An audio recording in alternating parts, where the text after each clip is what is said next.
Hello, in front of me I've got Opel Astra. In this video I'll show you where is the fuse box under the hood.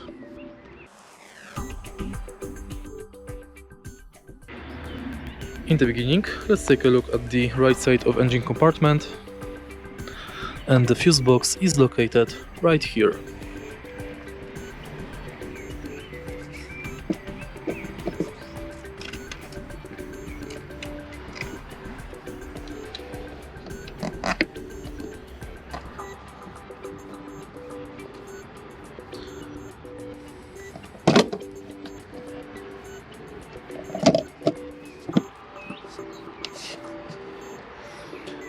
If you find this video helpful, please leave a like, comment and subscribe.